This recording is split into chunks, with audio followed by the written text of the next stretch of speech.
No niin, tuossa pitää remonttitynkkejä tässä. Tämmönen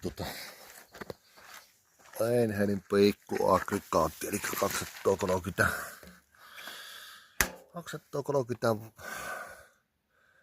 volttia tai wattia, mitä nyt onkaan. Niin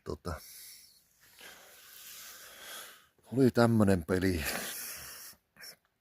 Ja se ei lähtenyt pyörimään muuta kuin hörppypensalla. Ja aika siinä mittaista mä osasin jo ehtiä sitä vikkoa vähän se, että mistä se voisi johtua. Ja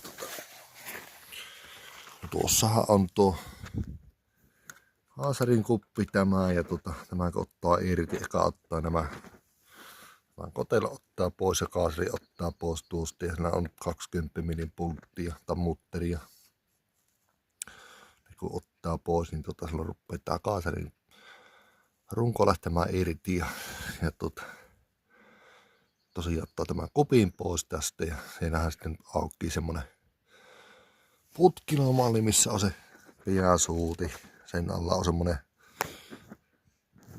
mitähän mä sanoisin, 3 senttiä, 4 senttiä pitkä suutinputki. Ne otin irti ja putsailin ja meillä oli se pääsuuti, mikä on kupin alapuolella siinä putkilossa kiinni, niin se oli tukoossa, minkä takia sinne ei pensa lähtenyt oikein menemään tuonne kaasarin kurkulle. Nimittäin mä sen puistelin siinä ja se vaan rupesi jekkasemaan niin vähällä ja sitten pottelin tosiaan öljyt poikki, eli öljyroppu on tuossa, tämä pikkuinen 10 mm tappi, niin siitä pottelin öljyn poikki. Vaihtelin öljyt sinne ja nyt pistin pyörimään se ja hän toimi ihan okosti.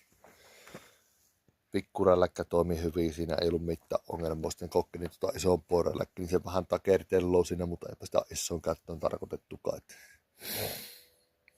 Tyyliin mökkikäyttöön, että pystyy niinku uppopumppua ja tämmöistä pystyy pyörittämään hyvin. Semmosia pien sähköhommia. Mutta eipä siinä mitään.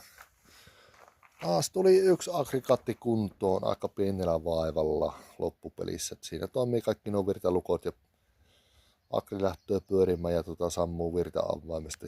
Monen perushuolto tehty, puhistettu kaasari ja öljyt vaihdettu. Niin